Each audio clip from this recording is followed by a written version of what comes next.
Avengers Infinity War offered all kinds of epic excitement and thrills, and it delivered. It's so satisfying and awesome, it's difficult to imagine its story playing out any other way. But as any film fan knows, a movie can take many forms before reaching its final version, and Infinity War is no exception. So let's take a look at how different Infinity War could have been. Before we get started, make sure to click the subscribe button. That way you'll stay up to date on all the awesome content we're sharing daily here on ScreenRant. I finally rest and watch the sunrise on a grateful universe.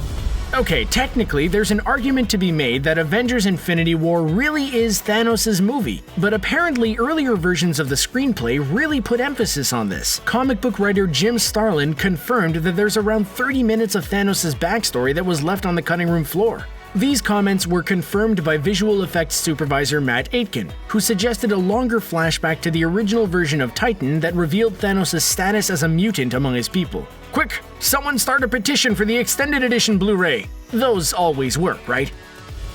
While Iron Man, Doctor Strange, and Spider-Man ultimately ended up making the trip, there was another Avenger who almost ended up in outer space instead of Spidey. That would be none other than Sam Wilson, aka the Falcon. Screenwriters Christopher Marcus and Stephen McFeely played with a few different character combinations that would venture to Titan. Originally, they included Falcon because of the tense relationship between him and Iron Man following the events of Civil War. But Falcon was replaced with Spidey to emphasize the father-son dynamic between Peter and Tony. Fans were understandably frustrated with Infinity War when it came to the general lack of Hulk. While the Hulk appears in the film's opening scene, he gets his green booty handed to him by Thanos and spends the rest of the runtime on the bench. Action figures suggested the opposite, that the Hulk would make a triumphant return, bursting out of the Hulkbuster suit during the film's climax. Sadly, this never came to pass. Director Joe Russo suggested they wanted to spend less time with the Hulk and more time growing Banner as a character.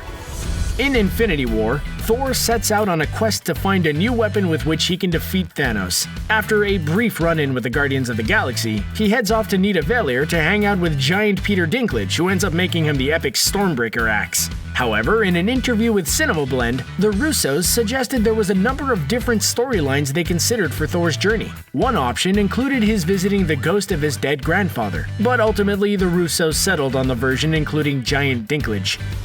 As you all might recall, when Infinity War was first announced, it was intended to be two parts of a greater whole.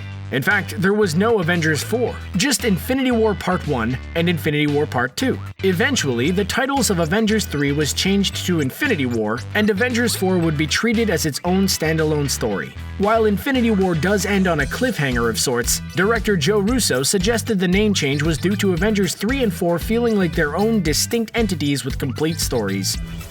While we see a lot of the aftermath that follows Thanos' arrival on a planet he intends to conquer, we don't actually see him conquering the planet. In earlier versions of the story, we actually got to see Thanos wreaking havoc and conquering each of these planets one at a time. We even got to see Gamora's reaction to this devastation. Eventually, these sequences were cut due to their repetitive nature, and the filmmakers opted to focus on revealing Thanos' ability through his interactions with the main characters. Captain America spends much of Infinity War being the strong silent type, but there's not much doubt it's a good look for him. Some fans, however, were disappointed at his seemingly reduced role in the proceedings. Turns out, an early version of the script reduced his role even further, leaving him completely absent until the climactic battle in Wakanda. It might have been a cool entrance, but there is no doubt the film was better served by Cap's presence throughout. In the movie version of Infinity War, it's Bruce Banner who warns Doctor Strange about the coming of Thanos. This moment is taken almost verbatim from the pages of the Infinity Gauntlet comic book with one major change. In the comic, it's Silver Surfer who comes to warn the planet. It's clear this change was made because Silver Surfer is owned by Fox and the Disney-Fox merger hadn't yet taken place. Honestly, it makes more sense for Banner to share the news, as he's an established character we already know and love. As we've already mentioned, an argument could be made that Thanos is Infinity War's primary protagonist. Ooh, try saying that 3 times fast. We spend a lot of time with the character, learning about him and what makes him tick to the point where we can almost sympathize with him. Turns out, the filmmakers almost took this a step further by making Thanos the narrator of Infinity War. After the events of Civil War left many of the Avengers' relationships up in the air, fans expected some kind of resolution to Tony Stark and Steve Rogers' shattered friendship. Sadly, Infinity War didn't give us this moment, but apparently it was considered for inclusion early on. Ultimately, we'll have to wait until Avengers 4 to find out whether or not Tony and Steve can put aside their bad blood and work together to save the entire universe. You might not have realized this, but in the original Infinity War storyline, there was one specific emotion driving Thanos, and it wasn't conserving resources. It was love. That's right. The thing the Beatles claimed is all you need was also what pushed Thanos to wipe out half the universe. In the comics, Thanos was in love with Mistress Death and wanted to impress her by killing a large amount of people. The Infinity Stones were his best option to do so. So, where was Adam Warlock in all of this? The character was teased in one of Guardians of the Galaxy Volume 2's many mid-credits sequences. Adam Warlock played a major role in the original Infinity Gauntlet storyline. He's the one who ends up taking the gauntlet for himself. While there's no sign of him in the Infinity War movie, maybe he'll make his appearance when Avengers 4 comes around. Who can forget the epic shot of Captain America, Bucky Barnes, Black Widow, the Hulk, War Machine, Black Panther, and all of our other favorite Marvel heroes running towards the camera during the climactic showdown in Wakanda? Only that moment never showed up in the final film. In fact, the Hulk never even made an appearance during that battle. So what happened? Apparently, this shot was created specifically for the trailers to throw audiences for a loop. While it showcases a unified heroic moment, there were already so many of those in the sequence, it ultimately wasn't necessary. Remember how we mentioned Thor's journey to find his new weapon was almost entirely different? Well, in another version of his story, Thor's quest for a replacement hammer brings him face to face with a ruthless dragon. No doubt this was an attempt to give Thor a major obstacle to overcome in order to achieve his goal. We're guessing once the Russos heard that they had the option of casting Peter Dinklage as the king of the dwarves, they decided that was way cooler. Still, it would have been a great action sequence. Ah, that fateful snap. We all knew it was coming. It was such an iconic moment in comics lore, there was no way the Russos would leave it out. But while its inclusion was never in doubt, there was apparently some discussion over where it would make its appearance. Originally, Infinity War ended with Thanos obtaining all of the Infinity Stones, but not actually using them. The infamous snap wouldn't take place until Avengers 4. This would have robbed Infinity War of its total gut punch of an ending, so we're glad it was included. In Avengers Age of Ultron, writer-director Joss Whedon introduced a romance between Bruce Banner and Natasha Romanoff. Needless to say, the fan reaction was, mixed. Regardless, by the end of Age of Ultron, their relationship was left up in the air with the presumption it would be concluded in future Avengers films. While Infinity War did include a brief moment between Bruce and Natasha, the whole thing still feels unresolved. Scarlett Johansson suggested there may be more to come, citing an emotional scene between the two characters that left her emotionally devastated.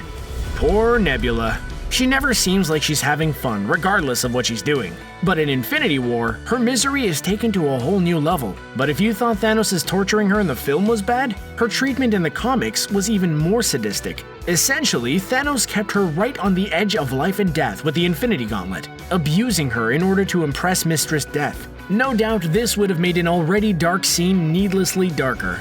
Happy Hogan, Tony Stark's loyal friend and bodyguard, has been a fan favorite since his first appearance in Iron Man. It also doesn't hurt that the character is portrayed by Iron Man director Jon Favreau, who's just awesome in general. He's popped up here and there, including a wonderful role in Spider-Man Homecoming, but he's absent in Infinity War. Turns out, he was in a deleted scene in which he shows up during Tony and Pepper's jog to complain about the paparazzi. This was likely cut for time, but would have been a nice moment. In early versions of the story, Spidey never actually went off to outer space with Iron Man and Doctor Strange. This opens up all kinds of doors for what the character would have done or would be doing in Avengers 4.